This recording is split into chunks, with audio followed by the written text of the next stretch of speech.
Hi, Veronica Andrews here. Welcome once again to Off the Shelf Books on Tour. A new book today, very interesting, not an easy read.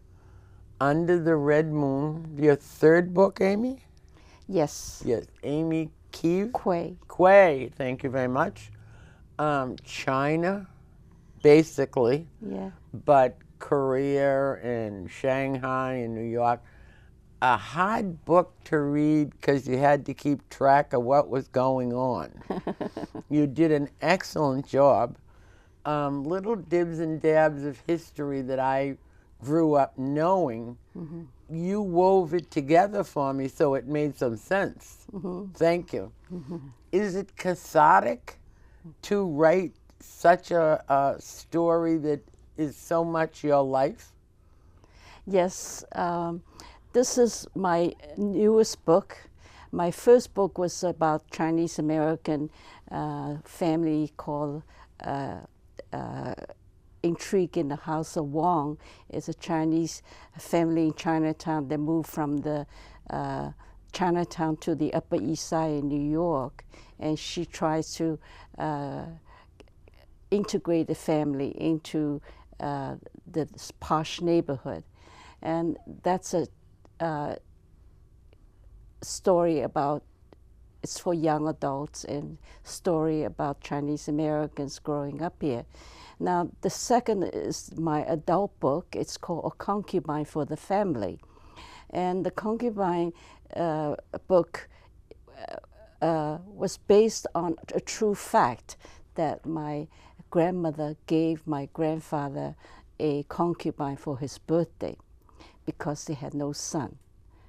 Of course, you know, having concubines is age-old biblical thing. Abraham had a concubine, and stories like Pride and Prejudice made out very clearly how in the old days It was quite acceptable. Yeah, the women don't inherit, and so you have to have The man. a male heir, and there's certain customs, and which was put in the book, both books. And then after the characters, however, were not fictional. They composites of stories I've heard growing up, and so my grandmother did give my grandfather a concubine for his birthday, so that part of it is true. And then after the first book was out, my friends kept saying, "What happened to the daughters?" And the fact is, the first wife has two daughters. The concubine has two more daughters. So he never had a son. This is the last recent book, and it's answer to the question of what happened to the daughters. One daughter died during bombing of Hong Kong after the Second World War. And so these are the three daughters, Golden Bell, Silver Bell, and Coral Bell. Coral Bell is much younger because she's from the second daughter from the concubine. But this book, as you could testify, is very, it stands alone. Oh yeah, while it refers to a life before this. That's right. So, and the two books you've written before, I'm sure, were as well done. Yeah. I didn't need direction. I picked it up immediately. Right. It intrigued me. Yeah. And the fact that they lived on both continents. Yes. And in a time and place where they really had no status. No. And tradition. Yeah. Was as heavy on one side of the scale of life as was their desire to be young women in New York City. Right. And living Right. the cultural void had to be horrendous. And the subtitle for this book is A Chinese Family in Diaspora. And this is the life of many of the American Chinese immigrants here, because China during the last 100 years had sort of non-stop war First is the the foreigners came, introduced Western values, and had the Opium War, and then the communists came. The struggle between the It's nationalists. a wonder that they got to keep any traditions, I know. because everything got so thrown up in the air, thrown out, Yeah. reestablished. No, no, no, no, no. Do it this way. I know. Yes. But they still maintain their original Chinese beliefs. Yes, and Kissinger in his book on China mentioned that the Chinese is not really China is in many ways are not demarcation of political territorial differences, but cultural differences. And this China scholar called Lu Xinpai also said that the Chinese is a civilization masquerading as a nation state, because so much of Chinese culture is embedded in these Asian countries. In Japan, they still honor the emperor, and you obey your parents. And in Korea, this veneration for education. These are all basic Confucian concepts. And there's nothing wrong with them. We should hold on to them, and they should be the last to go. Right, and in Southeast Asia, all my teacher friends, they love Asian students because they study hard. They are not rebellious. They don't talk back, because the whole basic Confucian idea is that you bring harmony into the society, and you're taught to be humble, to have self-restraint, and it's the whole orientation is not towards me. Selfness, right. Independence. The family, Yes. your parents, Right. respect of everything, nature, Right. family, housing, Yes. whatever you've been gifted, whatever you have, Yeah. respect it and be grateful for That's it. right. And this is the nature part is a Taoism, or Tao, and this is the harmony between the earth, yourself, and heaven, and and I try to incorporate all these concepts through using colloquialism, using language that makes you feel part of the culture. For instance, you mentioned they would call a scholarly family as a book fragrant family. So what's a book fragrant family? It's you cultivate harmony, you cultivate the intellect, and you teach. And the teaching is much more structured. And it's in this book as well as the first book, the Concubine book. Recently, Trump's granddaughter recited some Chinese poetry. It's a 3-character book that's part of the Confucian studies. And that's, it says, nature of man is always good. But if you're not taught, nature will turn bad. Mm-hmm. So that's a very different orientation from the West. In the West, we think of you're born in sin, Yeah, I was and like that you need individual redemption. Whereas the Chinese feel that you're born good, but you have to be taught. So teaching is very, very important. And it's your responsibility as you grow older That's right. to teach the young. That's right. But the young in your culture are receptive to being the young in our culture say, what are you talking about? Well, you know, I was brought up Catholic, so I always try to remember this this saying that extreme of a virtue is a vice. Yep. I think Holier than thou usually that's falls right. in a And pothole. so I think that the Chinese culture has a lot to give to the Western culture, and the Western culture has a lot to give to the Chinese culture. Corruption? Corruption and repression. The old can be very repressive. So I think the young people in China now being westernized, they look for freedom, they look for individual expression, whereas the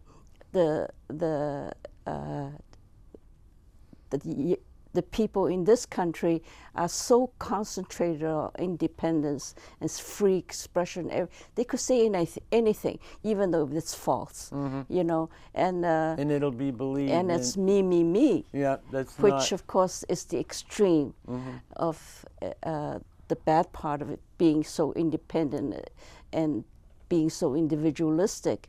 Whereas in China, you have obligation to your parents. In the old days, it's unthinkable to let your parents go to an old age home. You take care of them. And you see to it that they eat before you eat. That's right. That they're warm before you're warm. Right. Yeah. So it's and those things are lost. I see. Yes, and so it's hard to find a balance. What surprised me was something you said in the book, that we as a culture perceive everybody as Japanese. Yes. Never consider Chinese or Korean. Yes. And I thought about that, and it's true, we do. We can tell them apart. But why, with such a culture that values respect and has an ancient beyond words, yes, why has it always gotten the back seat and a bad rap? Yeah. It's not a China welcome, China come, China do. We don't mimic. Yes. We love the silk, we love the customs, but yes, we don't adopt them. I think I don't understand it myself. It's for some reason the Americans, I think the Western world fear China. Well, yeah, we're almost brainwashed. Yeah, they always feel that the Chinese and the Japanese are the same. Whereas the Chinese culture has never been aggressive. Like, we suffered a lot during the Second World War underneath the Japanese. You keep on getting attacked. I didn't see that you attacked anybody. The thing is that that's it. The only time the Chinese went out and conquered was during the Han Dynasty. That's like 200 or 300 BC. But they went out and pacified the western provinces and established the Silk Road. The Chinese always wanted to trade. And how China got Tibet, for instance, was because the Manchu and Genghis Khan came down and conquered China, went all the way to the borders of India. And that's how Tibet became part of China. And Genghis Khan's grandson became the Yuan dynasty, became the emperor of China. But so the Mongols became Chinese. Chinese conquered them by the culture, not by fighting them. And it had to be divine intervention. That's right. When you consider how many times it's been taken over, Yeah. the fact that you have a culture, Right. that you have an identity, Yes. that you've been able to not be erased Yeah. and reinvented. Yes. But that's because, in a way, present-day China is paranoid. They fear Western. Well, I can't imagine why. Yeah, Western. Civilization. That's a civilization Take, the power. Okay, the Chinese, for instance, another thing that made China a huge country was the Manchus from northeast. And at one time, the Vladivostok was part of China. It's called Haishan Wei. and now it's Russia. And all the Western powers came in to got concessions. Their areas, Tom's family came from the French concession. My family stayed in the British concession, which is, it's called the International Concession, where these are in the major cities that they, the foreign laws prevailed. So Language? that the Chinese are paranoid. And I think, all this dispute in this South China Sea, also they react because they're afraid of Westerners. And they have good reason. But I think most Chinese feel they rather obey than obey the government, cultivate harmony and trade rather than fight, because they've known so much war. And this one war is worse than 100 years of. But surprisingly enough, there are more people in China than us Westerners have. Yes. That always amazed me, that they are in numbers and in body count. There are so much, but they're not aggressive. Yeah. In the 14th century, 15th centuries, the Chinese were very prosperous, and they were the largest trading area.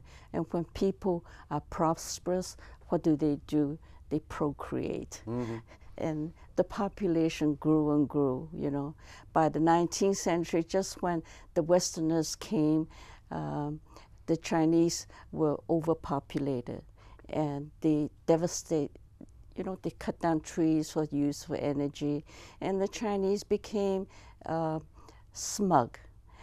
We're the best. The Westerners came to want to trade, and the Chinese said, we don't need your stuff. The English came with their wool, and Chinese said, in the old days, the wool was rough. Itchy. Was rough. We have silk. Why do we want your We wool? wanted your silk. Yeah. The Westerners cultivated a taste for silk, for porcelain. Blue and well, Delftware was a copy of Chinese blue and white, and you see George Washington wearing a vest, and it's silk. It's very. In the old days, the technology for silk making is probably like high-tech stuff, and Chinese invented printing and invented gunpowder, but they used the gunpowder to make firecrackers. So today, China is still the most sophisticated fire. I think we buy all our firecrackers from China. And they didn't think about, when the Westerners came with their gyroscope, they said, that's a toy. They talked about giving them a car and a train, and the Chinese said, oh, that's so noisy. We have palanquins carrying us. It's soft and slow and easy. They have the Chinese became very smug and stopped learning from other people. And of course, they soon, the Westerners came with their guns and forced them to buy opium, which the Chinese the population wanted it, because and then the Japanese came and cultivated opium in the northern provinces they occupy and flooded China with opium, so that if you're tired, you take some opium instead of aspirin, which is cheap. If you had worked so hard to get to where you could be smug, when you don't have something to work for, you're bored. Yes. And that's when the drugs and the opium and all that comes in, when they're that same stimulation that you had in pride in your work and pride in building something if you've built it all and you're not working anymore, yeah, you're gonna be Right, bored. right. But now, after a whole 100 years of devastation from war, the Chinese work very hard. And I heard one Chinese said that, the difference between us and the West now is that we work 12 hours and they work 8. And you don't get 3 coffee breaks. Yeah. Would you like to read for our audience a passage from the book Okay. so they can get a taste of your excellent writing? Thank you so very much. We'll be back in a moment. Thank you.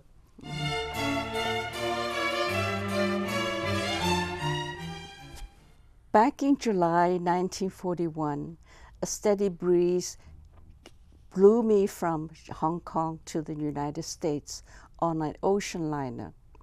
Certain of Miss Tyler's connections and my family's support, I felt no fear, but I was not prepared for the dislocation. I was wide-eyed with wonder. The open spaces felt daunting and overwhelming. Even in populated neighborhoods, there were so many open areas with no walls separating them. I had difficulty grappling with the new social norms and mores. Men and women talked openly in the public, often kissing or hugging each other in greeting. Students walked hand in hand on campus, and no adult admonished them. No one even paid attention. I was curious about everything, but I remained a mute observer.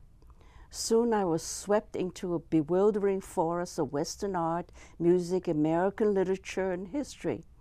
Math and science courses carry no cultural baggage, and I studied them like old friends. The English I had learned in the French convent school in Hong Kong was more than sufficient for me to handle classwork, but I was not used to speaking up in class.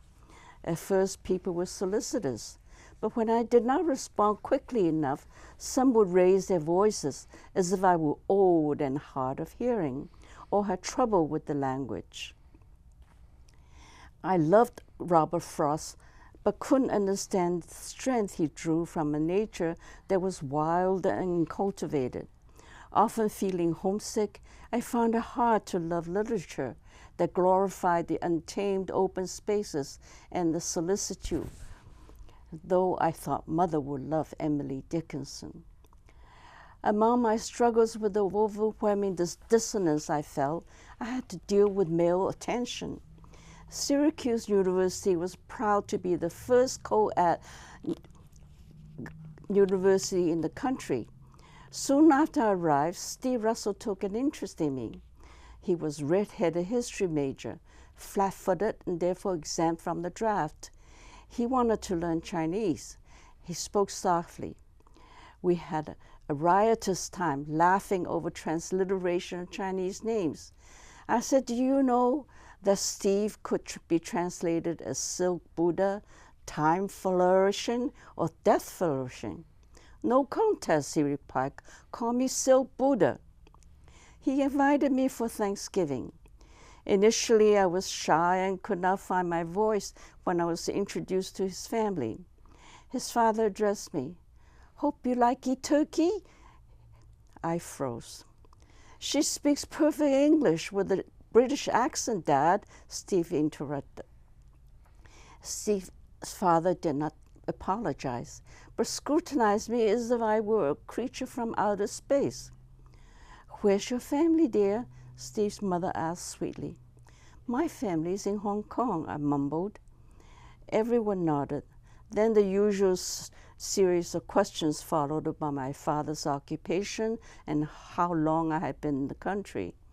I answered everything as simply as I could, mentioning how we had fled the encroaching Japanese invasion, leaving our home in Hangzhou, and then going for the safety of this foreign concession in Shanghai, and then due to my father's patriotic activities to the British colony. No one asked what the foreign concession meant, and didn't even want to know what to say about our family odyssey. Instead, the parents stared and praised my remarkable British accent and other attributes. Steve mentioned that the Manchus, not the majority Han people, were the last imperial Chinese government until the Westerners came to trade, wage war, and take territories, all the major Chinese cities. I added that our family lived in a concession on Peitan Road, named after the French general, Steve's father asked. I nodded.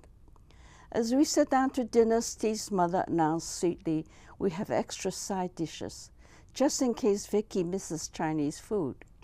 She proudly produced a plate of gooey rice and fried meat they had ordered from the local restaurant. Afterwards, Steve told me his parents liked me. I knew they meant to be kind, but I couldn't help but feel disappointed that they were so unlike Miss Tyler's circle of mostly missionary friends who were much more knowledgeable about Chinese culture. I blamed myself for being embarrassed. After this one attachment, I concentrated on my studies and rebuffed all male attention, especially when they wanted to invite me somewhere private to study. Thank you. That's a little bit long, but it encompasses everything cultural, shocking, respectful, the things that you would never say out loud in mixed company. Yes. You tie it all together very well and makes me feel that my education regarding the country is awry. Yes. And I have to try harder. So I think I'll go get the other two books.